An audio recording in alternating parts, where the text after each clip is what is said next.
Welcome back to Rich Words Music, where today we're looking at this. It's the 2024 Ibanez Iceman IC420 model in this lovely shade of antique blue metallic. So for 2024, the Iceman is back, and I'm guessing you've already seen a number of other videos popping up on YouTube and other sites as well, because there's so much interest in a cult classic like this one. The Iceman just has its own thing going on everywhere. It's got this massive body, this bulbous long horn, this really interesting shape, and this frankly massive headstock on some of the models as well. So there's so much interest in it, but it's always been a cult rather than a mainstream classic like a Les Paul or a Strat or something like that. I guess the players that you'd probably most identify with the Iceman would be Paul Stanley from Kiss, who's had a number of signature Iceman models, or the other Paul Gilbert, who's played Icemen for quite a long time. But anyway, for me personally, the Iceman story goes back to System of a Down. They came out when I was a kid, and Daron Malakian, their guitar player, was a huge influence on me back in the day, and he's often been seen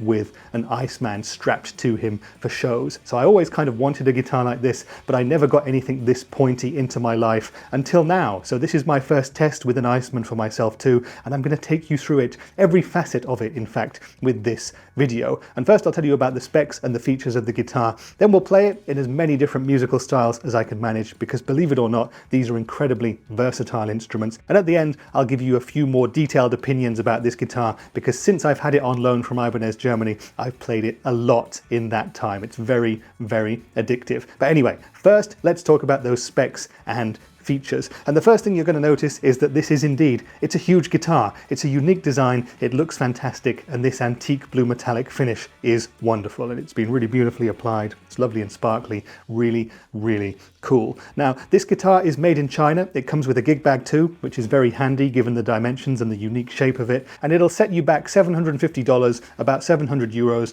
or about 600 great British pounds in this colour. Now, if you want to spend 50 more of your chosen currency, you can opt for the flamed maple top version, which comes in a rather beautiful violin sunburst as well. Apart from that, the guitars are the same. So what do you get for your money? Well, you get your beautiful finish of choice with a bound body and a bound neck as well. And the body and neck are both made of Okoume wood. That's a more and more common wood that we're seeing in more and more guitars these days. So the body is Okoume and the neck is three-piece Okoume. It's a set neck too. On the front of the body, we've got a bunch of awesome Ibanez stuff to contend with, starting with two of their Super 80 ceramic humbuckers, which come complete, resplendent, with their flying finger hand with butterfly wings decal there. I'll try and get a close-up of that so you can see that one too. So we've got two humbuckers and a three-way selector switch to move between them. We have a volume and a tone control for each pickup, and we have Ibanez bridge and tailpiece here. We have their Gibraltar Performer bridge and their Quick Change 3 tailpiece. If I just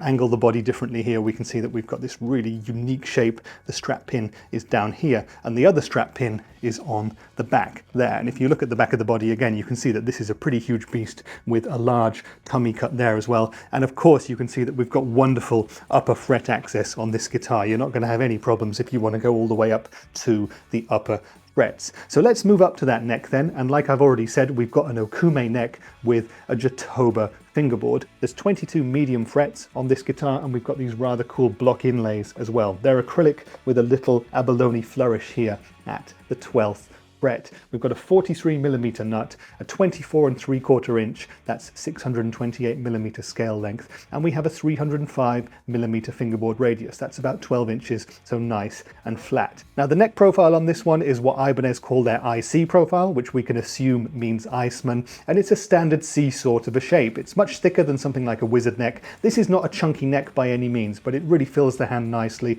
and if you find wizard necks too thin, you might be pleasantly surprised by this one. It has a poly finish too, if that's of interest to you. And if I move us up to that gigantic headstock again, you can see the elongated Iceman design there, painted black with Ibanez's own tuners there on the back. So this is the 2024 IC420 Ibanez Iceman, and what we're going to do next is play it in as many different musical styles as I can. My rig for today is going to be my Hughes & Kettner Black Spirit 200 amp head, and we'll be running that straight into my recording software using the red box out, no cab or anything like that. So what you hear is what I'm going to be hearing through my headphones, no post-production or anything like that. So we'll start on the clean channel of the amplifier with just a smidgen of reverb, and we'll play some country and some folk and some lighter stuff just to hear how this guitar handles that kind of music. Then we'll kick in a bit of gain courtesy of my Greer Lightspeed Organic Overdrive pedal, and we'll do some of my favorite genres. That would be indie rock and alternative rock. Then we'll go to the amp's crunch channel and lead channel to do some classic rock and some harder rock and some progressive rock and stuff like that, some punk too I think. And at the end we'll go back to the clean channel of the amp. I'll kick in my Rev G3 distortion pedal, we'll tune the Iceman down to drop D and do a bit of metal and a bit of chugging to see how it handles that kind of stuff. Enough talk then. This is the 2024 Ibanez Iceman. Let's play it now and we'll speak in more detail about it afterwards.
Okay then, so that was the 2024 Ibanez Iceman IC420, and I hope you enjoyed the playing and the tones. Leave me a comment down there telling me what you think of this guitar, and also tell me whether or not you thought I looked a little bit foolish playing it sat down in my usual chair for these videos. I really think that a guitar like the Iceman is built to be played rocking out, standing up on a stage, foot on monitor, that kind of thing. But anyway, for the sake of my videos and the tone tests, I had to play it in my normal settings. But now what I'm going to do is tell you my thoughts and opinions about this guitar, because like I said in the intro, since Ibanez Germany sent me this guitar to make some videos with it, I've been playing it pretty much non-stop. It's been my go-to. I've picked it up every time over everything else that I've got. So there's something very attractive about it in that sort of a way. And it might be the same for you, because this is such a cool looking thing. I'm pretty sure that it's going to be very different to anything else in your collection. But anyway, for me, when I got this one out of the box, I had quite a few interesting first impressions. The first thing is great, 2 thumbs up for Ibanez, because they've put a pretty decent gig bag in it with this guitar,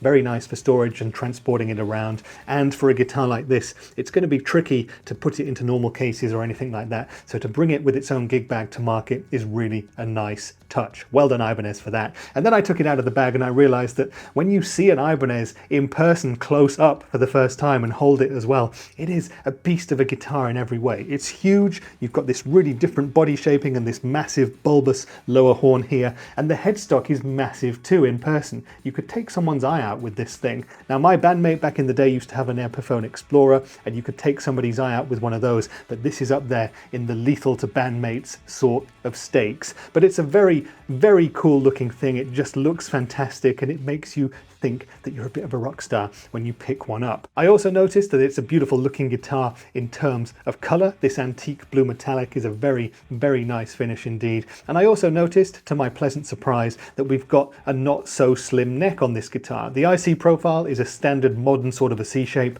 and you've got a poly finish, which is something I would prefer not to have. If possible, I always go for a satin neck finish if I can, but the profile on this one fills up the hand while not being too chunky. And if you're someone like me who sometimes takes a while to get used to slimmer necks, like an Ibanez Wizard profile, then this one is really going to feel nice. It kind of feels a bit like a Les Paul to hold it in the hand like that. And the next thing that I looked at was the build quality of the guitar, and well, this is the standard Ibanez in that it's pretty much pristine across the board. There's no finish blemishes or anything like that. Everything does its job really well. The Ibanez tuners do their job, the nuts being cut well, the neck has been set up well, the medium frets are well crowned, nice and smooth, the action and intonation spot on, straight out of the box for me. The controls do their job knobs, no crackly pots, the selector switch does its thing. It's all very, very decent indeed. One thing I have to say about the tuners is that I've seen quite a few people saying that this guitar really should have locking tuners, and well, of course it would be a benefit to have locking tuners, but presumably Ibanez are building these to a price, and that's something that you can mod in later. Apart from that though, in terms of build quality, really, really impressed. And after that I got straight into playing the guitar, and in the playability stakes, well, you might think that a guitar like this would be cumbersome because it's so different and so huge and so unusual, but actually it's incredibly ergonomic and easy and comfortable to play. Now you've got this great upper fret access here, you've got the tummy cut on the back, so it's really comfortable to play whether you're sat down or whether you're stood up using a guitar strap as well. The neck is really comfortable too for me. Like I said before, I would prefer a satin finished neck if I could get one, but that's a minor thing really. The rest of the setup with the low action and the great intonation and everything just meant that this guitar was a joy to play straight away, and it's so fun because it's such a different feeling experience as well. You have a slightly different impression of yourself as a player when you're wearing something like this compared to something more standard, more pedestrian like a Les Paul or a Telecaster or something like that. And in the playability stakes, the last thing I want to mention is the weight of this guitar. Again, because it's so huge, you might think that it's going to be very, very heavy, and it is reassuringly weighty, but because this guitar is so large, it doesn't feel overweight or anything like that. So this specific instrument weighs in at 3.82 kilograms, which is about 8 pounds 6, so just under 8.5 pounds, which is really not that bad. It's a decent sort of Les Paul sort of a weight, and for a guitar of this size, shape and dimensions, it just feels really solid. And again, it balances very well too, and you don't notice it being a heavy guitar when you're playing it. So full marks in the playability stakes too. And the next thing that we're going to talk about is, of course, the sounds of these Super 80 Ibanez ceramic humbuckers. Now, because of this guitar, because of the way it looks and the kind of players who play it, you would probably assume that it's best suited for harder rock and metal and stuff like that. Well, it's fantastic for those sorts of things, but these Super 80s pickups are not as modern, high output, gainy as you might expect. They're actually a bit more, to me, like a classic PAF pickup with a bit more juice, so they can cover pretty much any kind of tonal ground, and hopefully you heard that in the playing part of the video too. Now, when we started with the clean channel, we got some lovely classic clean tones out of it. This guitar is actually great for strumming chords. You can play stuff like country and folk on it, no problem. Now, the biting bridge pickup did take my amp into a bit of saturation even on the clean channel, but that's no problem at all. You can roll back the volume if you want to have it pristine clean, and that works too. But I do think a bit more gain brought the pickups to a bit more life and gave them a bit more character. And when we kicked in the Greer Lightspeed for the indie and the alternative rock, it worked really well for that. Really thick and fat sounding while not being over the top. Nice and aggressive, but not too much. I really, really liked those sounds. Then we went to the crunch channel of the amp and did the classic rock and the AC/DC generic sort of riffs, and it worked really well for that as well. Just massive, fat, mid-push tones. Absolutely fantastic. And very Les Paul-y, I have to say. Then we went to the lead channel of the amp and we kicked up the gain another notch, and we did some harder rock and some 80s sort of rock, that kind of stuff, and punk rock as well.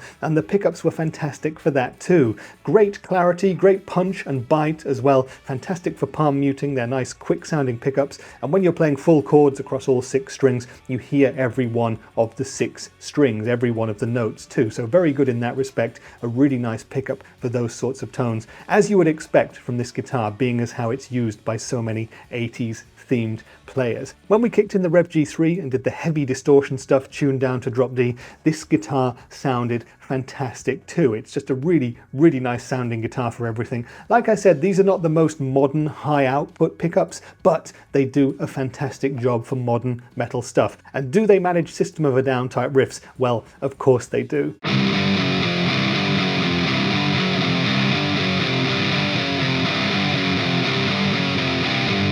But if you're buying this guitar, you're probably going to be buying it to rock out a bit, but just know that it can do way more than that. This could be your guitar for every kind of thing. I'm not really expecting many players to turn up to country gigs with something like an Iceman, but hey, that could become your calling card. Ultimately, at the end of the day, in terms of tones, the IC420 does everything, and I'm really, really impressed with it and surprised with it too, because I really didn't expect it to be as versatile and as good for every genre of music as it really is.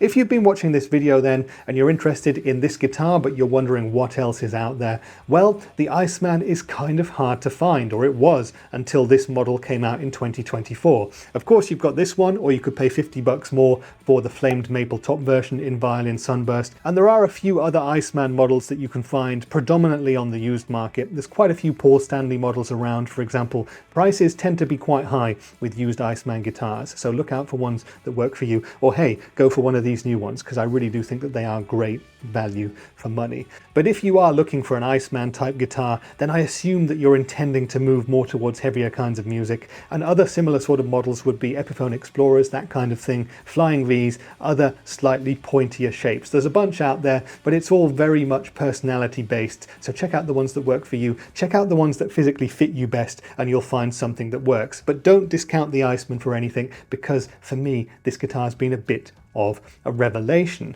And so in conclusion then, I'm a huge fan of the IC420. I think it's a fantastic instrument, and I think I've probably said the word surprised about 5 or 6 times during this video, but this guitar has surprised me and surpassed my expectations in pretty much every way. I first found out about the Iceman about 25 years ago, a quarter of a century ago or something like that, but this is my first time really playing one in earnest, and it's a fantastic guitar, and in short, I don't want to give it back, and I probably won't. It's so much fun to play. It's so much more fun to play than I expected it to be. It's so much more versatile than I expected it to be. And this large body is just so comfy as well. It gives you a totally different feel to all of the other guitars that you have, but at the same time, it has that kind of safeness of a Les Paul too. And Henning Pauly, HP42, he actually says in his excellent video, which I'll link there for you, that this guitar is probably the best Les Paul out there for under €1,000. I'm not sure if it's exactly a Les Paul, but it does have a lot of striking similarities to one. You have the 2 humbucking pickups with a 3-way switch, you have a volume and a tone control for each, you have a big, thick, weighty body with a lot of resonance and sustain,